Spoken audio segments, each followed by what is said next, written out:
विधानसभा परिसर में पत्रकारों से बातचीत करते हुए मुख्यमंत्री ने विपक्ष के वर्कआउट को गलत बताया है। उन्होंने कहा कि विधायक क्षेत्र विकास निधि का मामला काम रोको प्रस्ताव के तहत नहीं लाया जा सकता। मुख्यमंत्री ने कहा कि प्रदेश आर्थिक बदहाली स्थिति से गुजर रहा है और सरकार विधायक क्षेत्र विकास निधि के संबंध में विचार कर रही है। वॉकआउट करके न्यूज में बना रहना चाहते हैं, जनता से जुड़े मसलों पर प्रस्ताव लाते, प्रदेश के विकास के क्षेत्र में प्रस्ताव लाते, किसी विधानसभा क्षेत्र के विकास में प्रस्ताव लाते। काम रोको प्रस्ताव जो नियम 67 का सबसे बड़ा हथियार है, वो विधायक निधि को लेकर आए।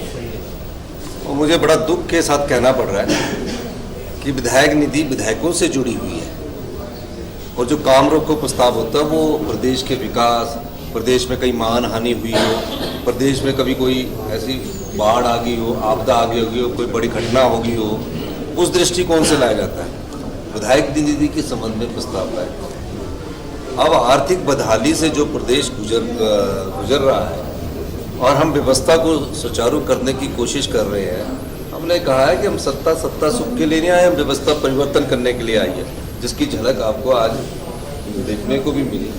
मैं बार बार कह रहा हूँ, प्रदेश की आर्थिक हालत ठीक नहीं है, लेकिन विकास में कोई कमी नहीं आने देंगे, विकास को नई दिशा देंगे।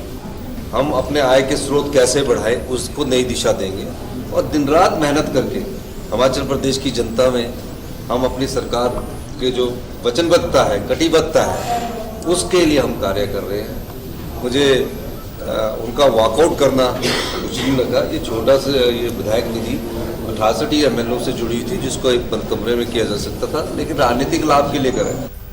दूसरी ओर विपक्ष के नेता जयराम ठाकुर ने वॉकआउट के बाद पत्रकारों से बातचीत में आरोप लगाया कि कांग्रेस सरकार ने आर्थिक बदहाली का हवाला देकर विधायक क्षेत्र विकास निधि का पैसा जारी नहीं किया है, जबकि राज्य सरकार बड़ी संख्या में अध्यक्षों की तैनाती कर फिजूल खर्ची को बढ़ावा दे रही है। CPS बनाने के लिए वहाँ इनको खर्च जो है वो ध्यान में नहीं आ रहा है। चेयरमैन बनाने के लिए इनको खर्च जो है होगा सरकार की ओर से, वो ध्यान में नहीं आ रहा है।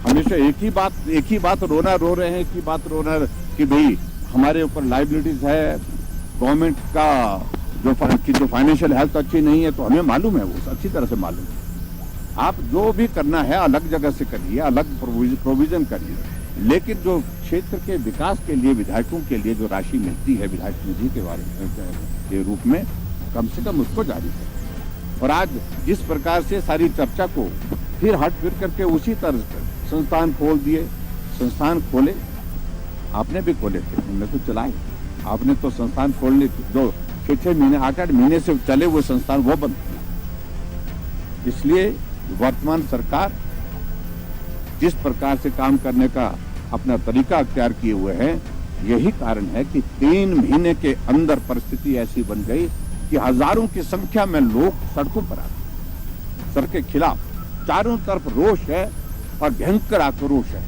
ये परिस्थिति 3 महीने के अंदर आ गई, तो चारों तरफ एक निराशा का माहौल है।